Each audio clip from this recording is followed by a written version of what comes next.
There's a church that I drive past every week, and it's a church that actually has a lot of memories. And every time I drive past it, um, my heart kind of sinks, and I say a few prayers.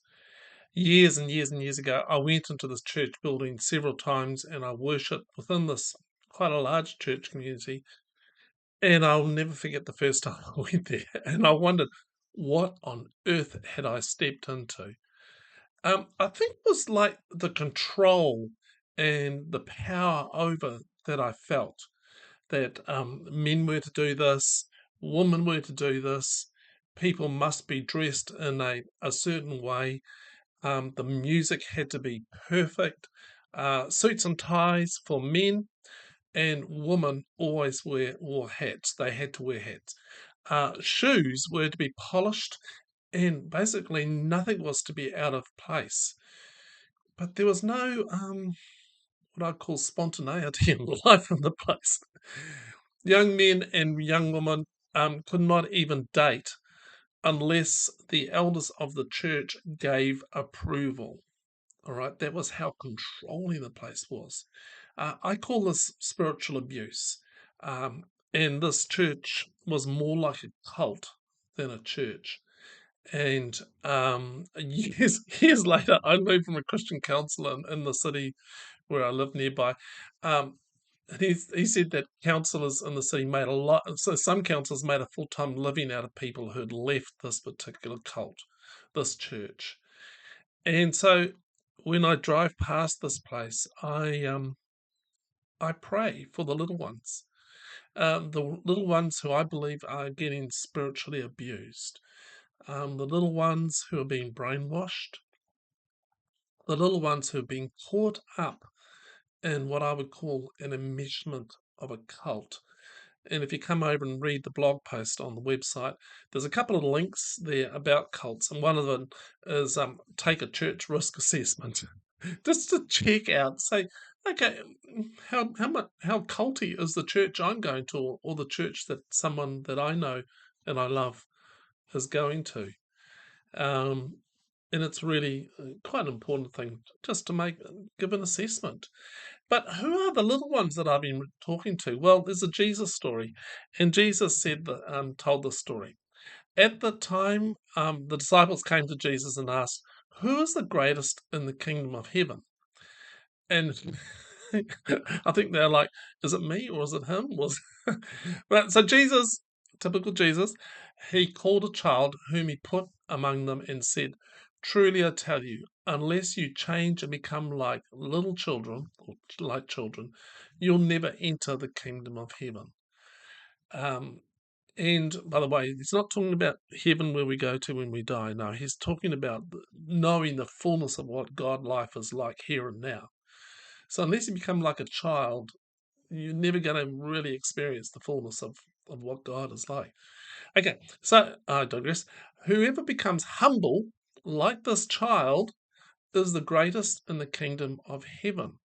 Whoever welcomes one such child in my name welcomes me.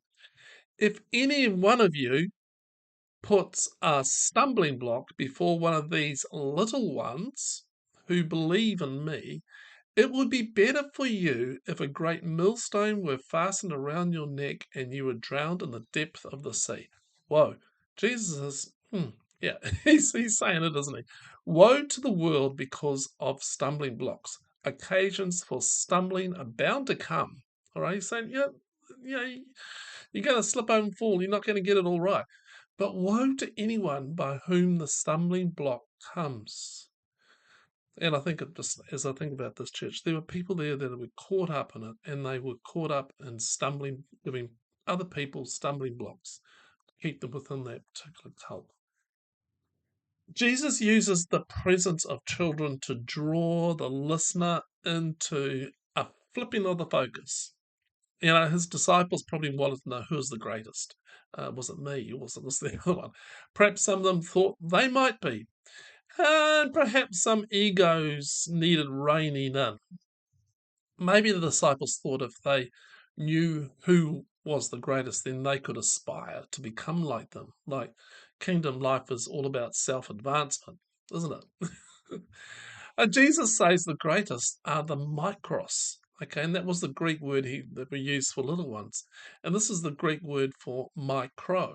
And micros in the Greek means small, little, least, and insignificant. The small in size, quantity, number, or figuratively, dignity. Small in dignity. Can you head around that?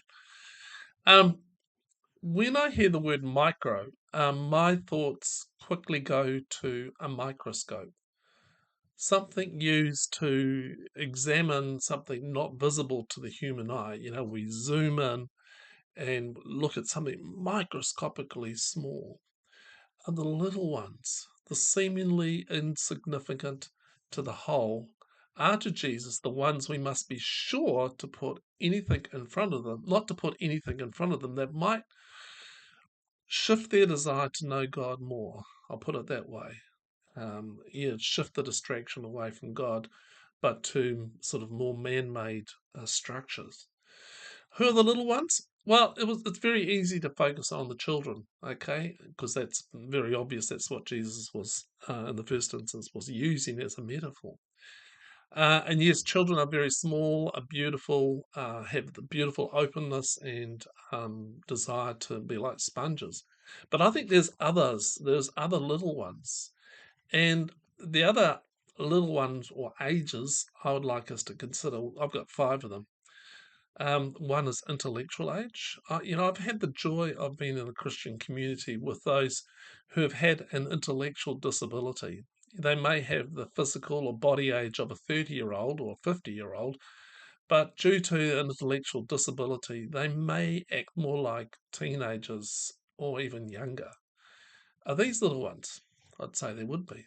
What about discipleship age?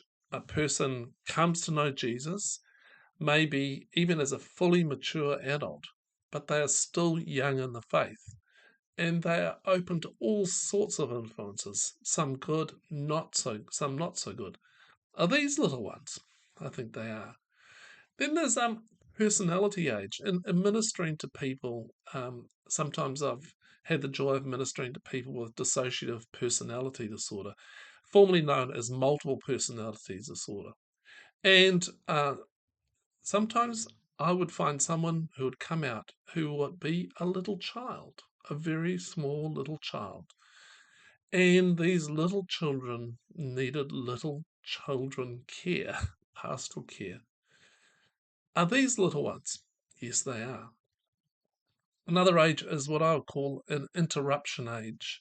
I like the title of this movie called Girl Interrupted, and like an interruption and to their life. And I remember a man who had a psychotic event when he was in his late teens. Often happens in that particular time period, and it was like it had interrupted his life, interrupted his education, his career hopes, his social development, his ability to connect with other people. And he was still a teenager when his life was interrupted, and in many respects, he remained one, even though he grew older and older. And are these people like this, little ones? Yes, they are. And then there's my inner child. Carl Jung theorizes that we have a small inner child. And if you want to read more definition, there's a link on the page. But is your little child is your inner child a little one? Does it need little one, little child care? I think it does. Um, Perhaps I think the greatest gift we can give to the little ones is the gift of a church community where littleness is enjoyed, embraced, and empowered. Okay. Now, so for some people, that littleness may not change, may not mature, but it may actually be a real gift into the body of Christ, into the church. I wonder what would happen if little ones led the church meeting. Okay? And I've seen this happen, done this happen. It's been wonderful. Maybe with a little bit of empowered mentoring running alongside, what would it be like to have a person who struggles with psychotic voices giving the sermon? I've seen it happen. It was amazing. Could someone who couldn't hold a note lead the singing? Seen that? It was wonderful. We just turned the microphone down but they would start it all off and we'd run with it. It was great because they had a heart to worship and to lead people in singing. Um, could someone share a story from the week where a simple prayer had been answered? Yes, we can do that. Could a sex addict sit next to an old woman studying theology and both know they are loved and forgiven and they greet each other with a hug? Could that happen? Yes. Could all our little ones integrate and become one? Yes, this can happen. And whether this will happen in your community, wherever you live, really is up to you and to others. And it kind of happens when you invite the micros, okay, the little ones, for dinner, and you empower them with love. And Jesus said this, and the king will answer, truly I tell you, just as you did it to one of the least, the micros, of these who are members of my family, you did it to me. Which sort of flips a lot of our thinking around, eh? So how are we treating, how are we embracing, how are we empowering the micros of our community? So I've written a poem. It says, I pray for the little ones. I pray for the little ones, children, young and old. I pray for the vulnerable, the poison they will be told. How will their minds be moulded, the stories they will begin to hold? What hard conclusions will they reach, even held on to even when old?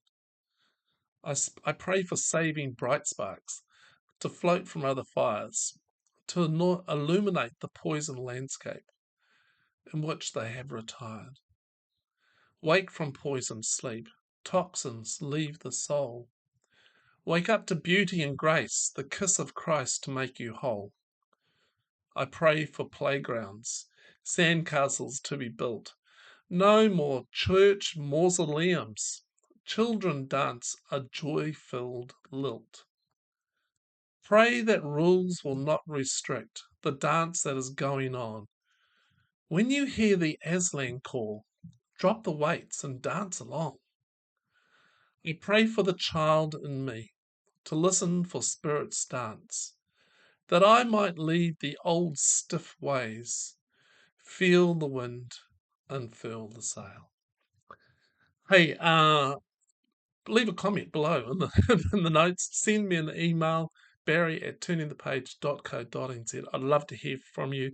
I'm going to be running a class, I think at the end of next week, called It's Church Gym, but Not As We Know It. If you want to find out more, there's a link in the show notes below. Until then, I pray that you would look for the little ones. Look for the little ones and empower their growth. Okay, bye.